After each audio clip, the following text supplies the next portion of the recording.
You're listening to Now I've Heard Everything. Conversations with the icons of our time. It's up to us, those of us on the other side of the mic doing the questioning, to realize how nervous somebody can be and then treat them accordingly. If you just treat them the way you would want to be treated, then they will say exactly why they did what they did, unless they're very clever. C-SPAN founder and Booknotes host Brian Lamb, today on Now I've Heard Everything. I'm Bill Thompson. The journalist who founded C-SPAN in the 1970s retired last month after 47 years at the head of the network he founded.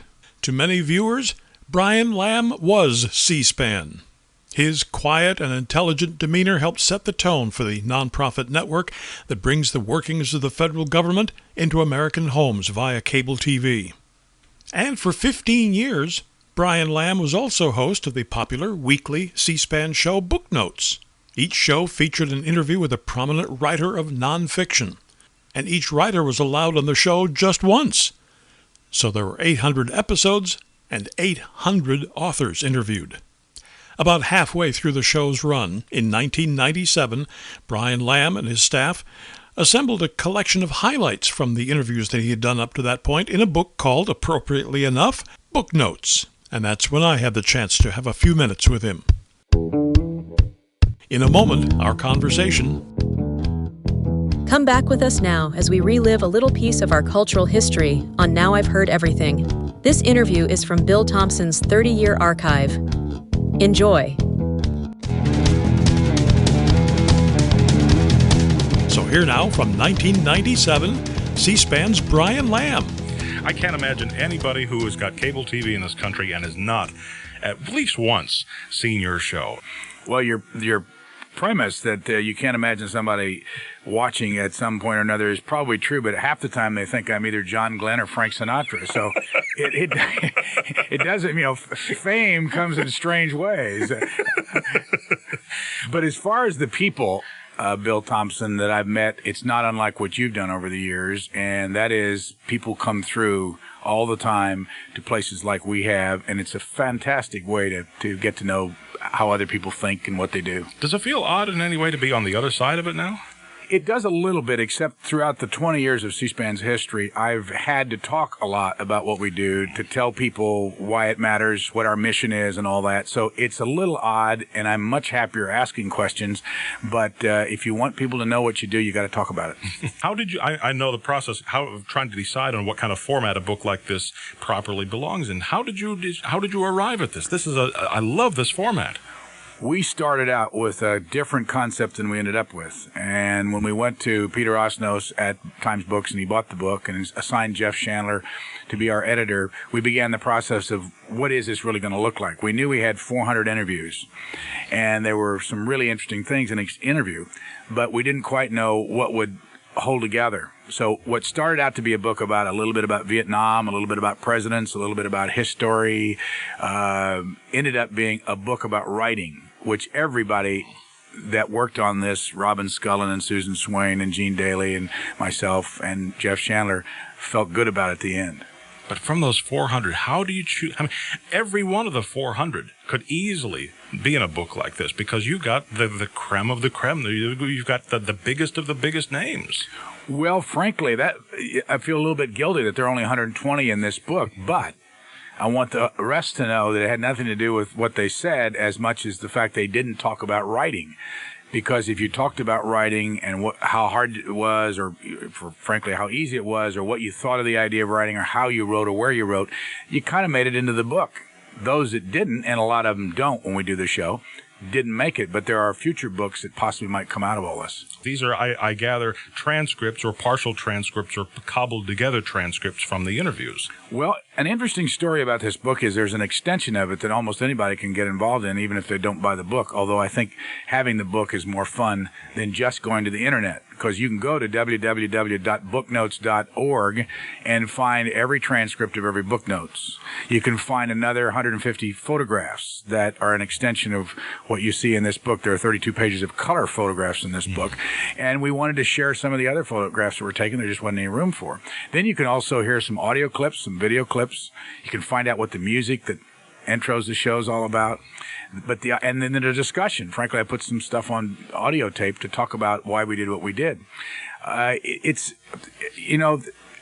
hard today to understand the value of the printed word if you're not a reader, but it is the underpinning of everything we do in this town, for instance. Whether it comes from the newspapers, the magazines, or books, they really set the agenda for the discussion in the United States. Beyond the general criterion of they had to talk about writing somehow, did you have to narrow the list even further? Well, the first thing we did when we decided that it was going to be a book about writing was to go into the transcripts and find in those transcripts those people that talked about writing. Just pulled it right out. As a matter of fact, word search works beautifully in this kind of thing. Plug the word author in, writing, things like that, pen, typewriter, computers, and all kinds of things spill out. Back porch. Yes, or as in the case of Forrest McDonald, who writes in the nude, you could probably put nude in there and you'd find how authors do go about their tasks.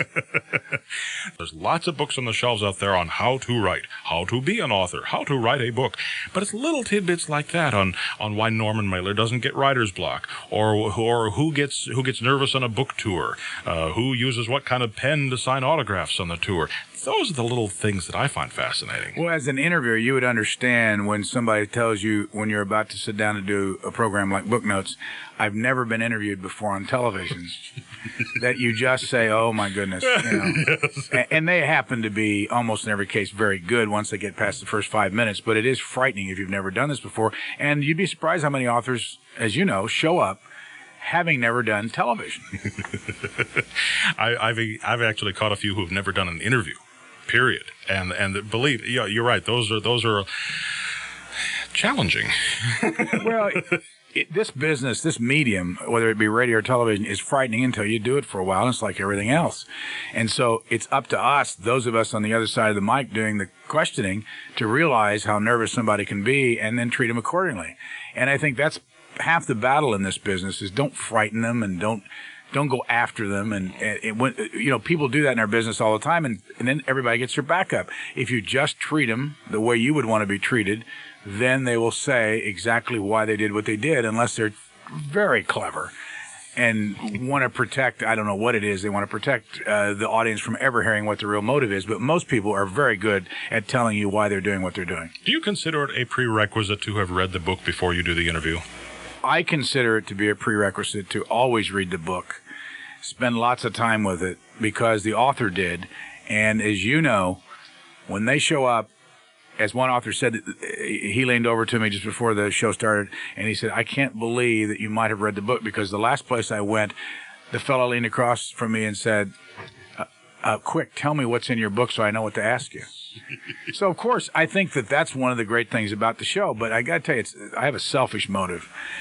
You read these books and you learn an extraordinary amount of interesting information. And so for me, it's been like I don't know what I want to embarrass the PhDs of America, but I feel like I've gotten a lot of material in my head over the last 8 years that really has mattered. You and I have been students in what Joyce Carol Oates once called our own private daily seminar. It is like having experts in every conceivable field of knowledge come to us personally and sit down for half an hour or an hour at a time and just talk with us. And we can ask them anything we want. And we get their books free. And we get paid money to do this. Well, as Shimon Peres said on our network on the 4th of July in 1996 that we excerpted at the beginning of this book, in the first 10 or 15 minutes, you can get to know that book author pretty well and figure out whether you want to stay with them. Mm-hmm. And unlike a friend, after 10 or 15 minutes, you can't get away that fast. In a book, you just put it down. So books are really terrific tools for learning. The question I get asked so often by the people in the office or people I meet socially is, well, who is your favorite author? I don't have a favorite author. Could I ask you the same question and get the same response? I don't have a favorite author. I have authors that I always remember because they were somewhat melodic when they told their story about writing, or they were terribly enthusiastic when they came there and really wanted to do a good job. David Halberstam, for instance, when he came in to the studio that day, said he had watched some other book notes, particularly David McCullough, who he has a very friendly rivalry with about book writing and authorship. And he said, I really like the David McCullough interview, and I want to beat him. And David Halberstam is very competitive, and I love that. And he sat down and he worked hard during the interview to share new information and to tell his story about how he writes and all that. And it's a great story. And at the end, when the cameras went off, he said, "Yeah, I think I did it." And it doesn't matter whether he did or not, and it didn't matter to him whether he did or not, but it's the idea that somebody cared enough to try that hard to be interesting for the audience, which really makes a job like mine fun. You've got a photo in here of one of my favorite and one of the weirdest guests, Clifford Stoll, who whipped out a yo-yo on the show. And I think I remember seeing that show. Cliff is a strange person, but one of the most brilliant minds. And I think that the photo demonstrates again that you never quite know, even if you think you know exactly what's going to happen. For the full hour, you know it's going to be question, answer. You'll, a few revelations. You never know when somebody's going to pull out a yo-yo or a squash. Coleman McCarthy on a program, the liberal columnist, pulled out the squash because he's a vegetarian, and in the middle of it, he loves to tweak me anyway. He loves to talk about lamb being my last name and that, I shouldn't be eating meat. And he loves to bring greens or a squash and then hand it to me in the middle of an interview. It's pretty funny stuff when he does it. Clifford Stoll, who's one of the more interesting characters around in the media world, today has a program called The Site. That's right. On MSNBC. And for a guy who looks purposely unusual, hair kind of wild, dresses very casually, has a message that is very conservative, constantly about the need for us putting the internet in perspective and computers in perspective. So Clifford Stoll has a gimmick here. He knows exactly what he's doing, and his objective is to get people to listen to a message that's pretty well thought out on his part that he wants everybody to hear. But he's also such a colorful guy along the way. That's what Clifford Stoll, one time on our call-in show, I wasn't hosting it. Bob Clark, who used to be at ABC, was pinch hitting as a host. At one point, to make a point, Clifford Stoll picked up his water glass and threw it over his shoulder. The water, not the glass.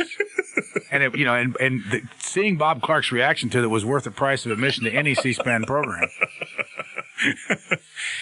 Now, do you like going out on the road, as it were, to taking the set to the Supreme Court building or to another country even?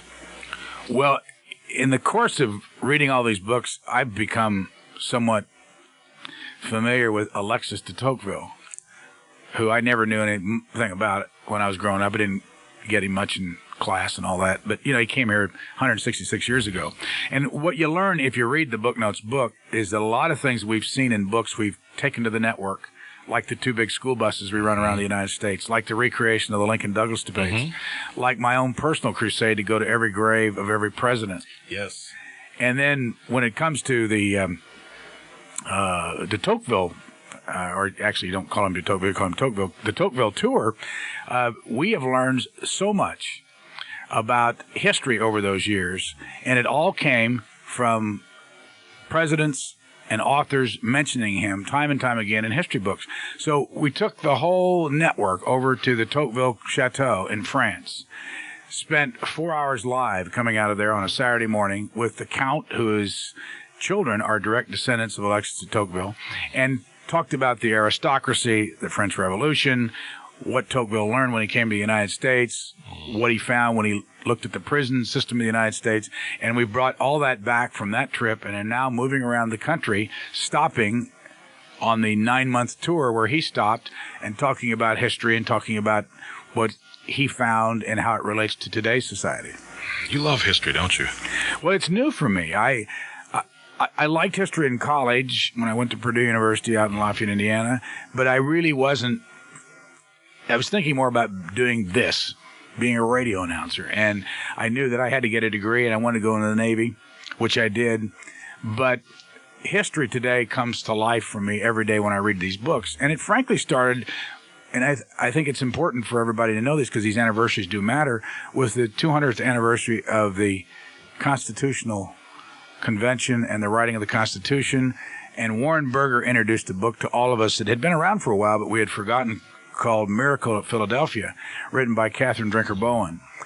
She's no longer with us, but let me tell you, that is a great book for a layperson like me to read and try to understand what it was like at the Constitutional Convention, because she made it very much an everyday experience. And that's what really turned me on to history. And that's a skill so many of these writers in your book have, isn't it? To take the thing that on the other hand, seems so dry and so dull. These names and dates and places and treaties and wars and things like this, and make it come alive.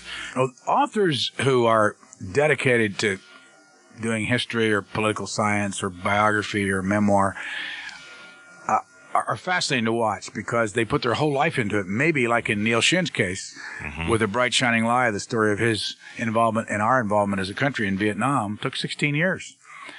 Bill Prochnow, who wrote a book about Neil Shin and Malcolm Brown and Peter Arnett and David Halberstam, took 11 years. Bob Timberg, who wrote a book about John McCain and Jim Webb and 3 others in Vietnam, when he tried to do it in a year, it was impossible, and he left the Baltimore Sun for a year to take a leave of absence and ended up taking something like 8 years or 5 to 8 years to get the job done. He took out an equity loan on his house of $100,000 in order to survive. I mean, that's true dedication that you often don't see in other walks of life, and that's what you learn after. I actually have recorded 423 book notes over the last 8 years plus, and the stories are just fantastic. And then how could you look an author like that in the eye and say, I know you've worked all these years, you've mortgaged your house, but I haven't read a word of your book. Tell me what it's about so I can ask you good questions. But that goes with the territory, and these authors, after a while, get used to that. And in some cases, people who do interviews about books like yourself get a lot of them every week, and it's very hard to know. I do 1 book a week. Some people do a book a day. And in fairness, how can you read a book a day if you've got other things to do? You just ought to be a little more familiar with it than just having it sitting in front of you. That's right. Well, I can tell you from my own experience, I start them all, I finish very few. Well, the statistic that always rings in my head is that, 60 to 70% of the books are sold between October and December. That's right. It's not quite that anymore, but it used to be years ago. But 50% of the books that are sold are never read. So they're gifts. People accept them. They say, thanks, isn't that wonderful? And they put them on the shelf and never look at them. But those that do read them are much richer after the experience is over. Brian Lamb will be 83 next month. He lives in Virginia. Now, you can get your copy of Booknotes, the book by Brian Lamb, by tapping the link in our show notes, by clicking the link in the description below if you're listening to this on YouTube, or by going to our website, heardeverything.com. We may earn an Amazon commission if you make a purchase. Now, while you're at heardeverything.com, be sure and listen to my interviews with 2 other fabulous, famous talkers, my 1988 conversation with Larry King. The main thing you have to be honest. If you don't know something, say you don't know it. If a guest says a word you don't understand, ask him to explain it. Never be afraid of looking stupid. And my 2012 interview with Barry Farber. Is there anybody you don't know? No, there are plenty I don't know and haven't met. It's not who you meet, it's what you get them to say into your microphone. Yes. And of course, we post new episodes of Now I've Heard Everything every Monday, Wednesday, and Friday. And you can find us everywhere you listen to podcasts. And thank you so much for listening. Next time on Now I've Heard Everything, the woman who courageously took on Holocaust deniers, fought them, and won, my 1993 interview with Deborah Lipstadt. There are lots of things to debate, lots of things to discuss, and there's vast difference among historians on these issues. But that's very different than saying something didn't happen when we know it's a fact. That's next time on Now I've Heard Everything. I'm Bill Thompson.